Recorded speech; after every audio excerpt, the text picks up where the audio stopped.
Hi friends, welcome to GPR academy.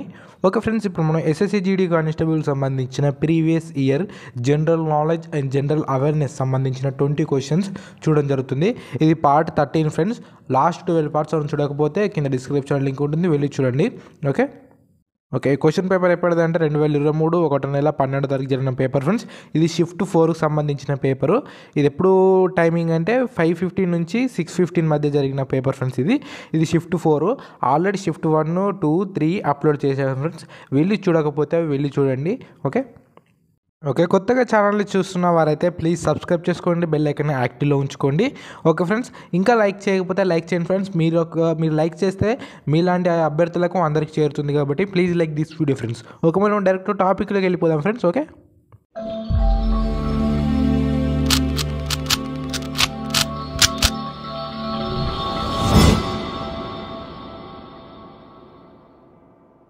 Friends, ఈ PDF కావాలనుకుంటే కింద పేడ్ ఛానల్ గ్రూప్ లింక్ ఉంది ఫ్రెండ్స్. అందులోకి వెళ్ళి జాయిన్ అవ్వండి ఫ్రెండ్స్. జాయిన్ అయితే ఈ పీడిఎఫ్ మీకు అందుతుంది. ఓకే ఫ్రెండ్స్, మనం ఇప్పుడు క్వశ్చన్ చూద్దాం. ఫస్ట్ క్వశ్చన్ వచ్చేసి 2022 జూన్లో ఢిల్లీలోని రజీందర్ నగర్ నుండి శాసనసభ సభ్యుడిగా రాఘవ్ చెద్దా తర్వాత క్రింది రాజకీయ నాయకుల్లో ఎవరు వచ్చారు అంటే ఈ ప్రాంతం నుండి 2022లో శాసనసభ సభ్యుడిగా ఎవరు ఎన్నుకున్నారు అంటే ఆన్సర్ వచ్చేసి 3 friends. Durgesh Pathak. Next question చూద్దాం. రెండోది, భారత రాజ్యాంగంలోని ఏ భాగం యూనియన్ పబ్లిక్ సర్వీస్ కమిషన్ అధికారులు మరియు విధులను కలిగి ఉంది అంటే యూపీఎస్సీ అధికారులు మరియు విధులను కలిగి ఉన్న భాగం ఏది భారత రాజ్యాంగంలో అంటే ఆన్సర్ వచ్చేసి 4 ఫ్రెండ్స్. 14వ భాగం. భాగం 14ది. నెక్స్ట్ క్వశ్చన్ చూద్దాం. మూడో క్వశ్చన్, RUSA భారతదేశంలోని రాష్ట్ర విశ్వవిద్యాలయాల గొప్ప విస్తీర్ణంలో ఉన్న వాగ్దానాన్ని మరింత ముందుకు తీసుకెళ్లడానికి కేంద్ర ప్రభుత్వ సహకార ఒక పథకం తీసుకొచ్చింది. అంటే ఈ పథకం ఏది అంటే RUSA అనే ఒక పథకము. దీని ఫుల్ ఫామ్ ఏంటిదని అడుగుతారు ఫ్రెండ్స్. ఆ ఫుల్ ఫామ్ ఏంటిదంటే ఆన్సర్ వచ్చేసి 4 రాష్ట్రీయ ఉच्चतर శిక్షా అభియాన్. ఇది పథకం అన్నట్టు. ఈ పథకాన్ని రాష్ట్రంలో విశ్వవిద్యాలయాలను విస్తీర్ణం చేయడానికి లేకుంటే మంచిగా నడిపేయడానికి తీసుకొచ్చిన పథకం అది. నెక్స్ట్ క్వశ్చన్ నాలుగోది. ప్రసిద్ధ లూసుంగ్ పండుగను క్రింది ఏ రాష్ట్రాల్లో జరుపుకుంటారు? ఏది లూసుంగ్ పండుగను అంటే లూసుంగ్ ఫెస్టివల్ను ఏ రాష్ట్రంలో జరుపుకుంటారు అంటే ఆన్సర్ వచ్చేసి 2 ఫ్రెండ్స్. సిక్కింలో జరుపుకుంటారు. నెక్స్ట్ క్వశ్చన్ చూద్దాం. మీకోసం త్వరగానే కంప్లీట్ చేస్తాను కాబట్టి వీడియోని స్కిప్ చేయకుండా ఎండ్ దాకా చూడండి. ఆసియా క్రీడలు 2018లో ఎన్ని క్రీడలు ఉన్నాయి అంటే 2018లో జరిగిన ఆసియా క్రీడల్లో ఎన్ని క్రీడలు ఉన్నాయి అంటే అలా ఎన్ని గేమ్స్ ఆడించారు అన్నట్టు. ఆన్సర్ వచ్చేసి 2 ఫ్రెండ్స్. 47 గేమ్స్ ఉన్నాయి friends. 47 games. Next question. Sixth question, చోళుల కాలంలో ముయందవెలన్ మరియు అరయార్ డాష్ బిరుదులు అంటే వీళ్ళిద్దరి యొక్క బిరుదులు ఏంటిది అని అంటారు వీళ్ళ బిరుదులు ఏంటిది అని అంటారు. ఆన్సర్ వచ్చేసి 3 ఫ్రెండ్స్. ధనిక భూస్వాములు ఇంగ్లీష్లో ఏమంటారు అంటే రిచ్ ల్యాండ్ ఓనర్స్ అంటారు. వీటి యొక్క బిరుదులు వాళ్ళ యొక్క బిరుదులు. నెక్స్ట్ క్వశ్చన్ 17ది. 7వ క్వశ్చన్, గురు పంకజ్ చరణ్ దాస్ ఏ భారతీయ శాస్త్రీయ నృత్యానికి ప్రసిద్ధ ప్రతిపాదకుడు అంటే ఇతను ఏ నృత్యానికి చెందినవాడు? ఎవరు? గురు పంకజ్ చరణ్ దాస్. గుర్తుపెట్టుకోండి వీరందరి పేర్లు. ఇప్పటికి చాలామంది శాస్త్రీయ నృత్య వాళ్ళ పేరు చెప్పాను. అందులోకి వెళ్ళి క్వశ్చన్స్ ఒకటన దిగే అవకాశాలు ఉంటాయి కాబట్టి వీటిని ప్రీవియస్ పేపర్ గెంతికే కోసం ఫ్రెండ్స్ చదువుకుంటే మీకే లాభం అవుతుంది. నెక్స్ట్ ఆన్సర్ వచ్చేసి ఒడిస్సీ ఫ్రెండ్స్. ఒడిస్సీ చెందిన అంటే శాస్త్రీయ నృత్యానికి చెందిన వ్యక్తి ఎవరు అంటే గురు పంకజ్ చరణ్ దాస్. ఆన్సర్ వచ్చేసి 2 ఒడిస్సీ. నెక్స్ట్ 8th క్వశ్చన్, భారతదేశంలో ఇది దేశంలోనే ఏకైక పరిశ్రమ. ఇది స్వావలంబన మరియు విలువ గొలుసుల పూర్తి అంటే ముడి సరుకు నుండి అధిక విలువ జోడించిన ఉత్పత్తుల వరకు. ఇక్కడ ఏ పరిశ్రమ గురించి మాట్లాడుతున్నారు అంటే ఆన్సర్ వచ్చేసి 4 టెక్స్టైల్ పరిశ్రమ గురించి మాట్లాడుతున్నారు అంటే. ఇది మీకు తెలిసిందే ఫ్రెండ్, టెక్స్టైల్ పరిశ్రమ. నెక్స్ట్ క్వశ్చన్ చూద్దాం. 9ది. ఇక్కడ ఇంగ్లీష్లో ఉంది, తెలుగులో కింద చూపిస్తాను.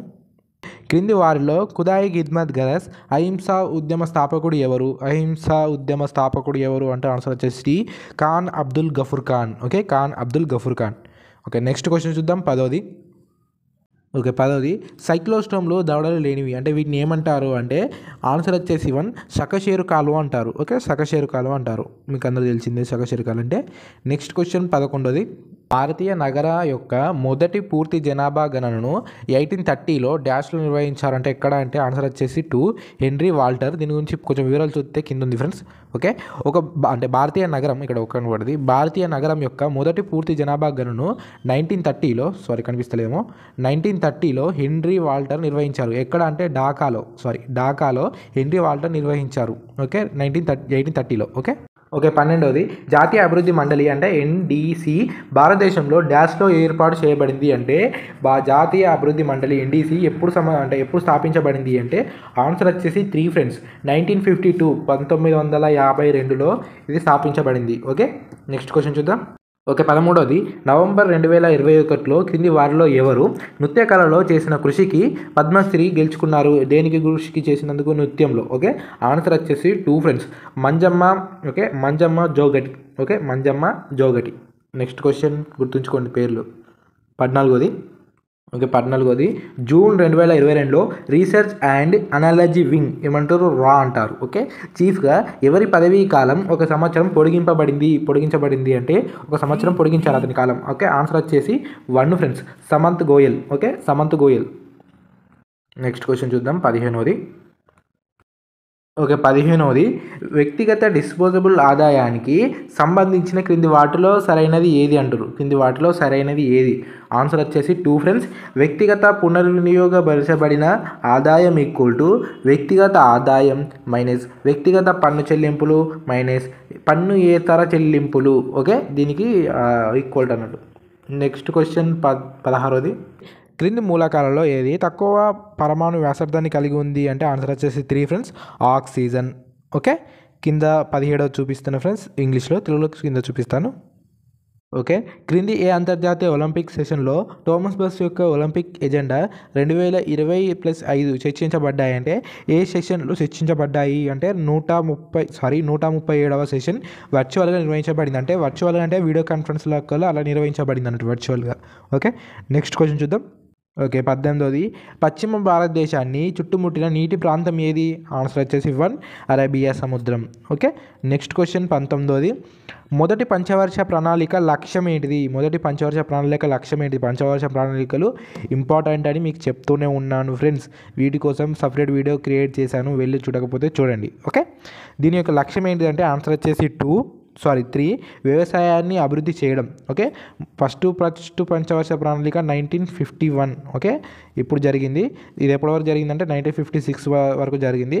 దీని యొక్క లక్ష్యం ఏంటిది అంటే 3 ఫ్రెండ్స్ వ్యవసాయాన్ని అభివృద్ధి చేయడం. ఓకే, ఇక్కడ ఇంగ్లీష్లో ఉంది, తెలుగులో కింద చూపిస్తాను. భారత రాజ్యాంగంలో సమానత్వ హక్కు డాష్ ఆర్టికల్లో ఉంది అంటే సమానత్వ హక్కు ఏ ఆర్టికల్లో ఉంది అంటే ఆన్సర్ వచ్చేసి 5వ ఆర్టికల్లో ఉంది ఫ్రెండ్స్. ఓకే ఫ్రెండ్స్, ఇంకా ఛానల్లో సబ్స్క్రైబ్ అయితే సబ్స్క్రైబ్ చేసుకొని బెల్ ఐకాన్ యాక్టివ్లో ఉంచుకోండి.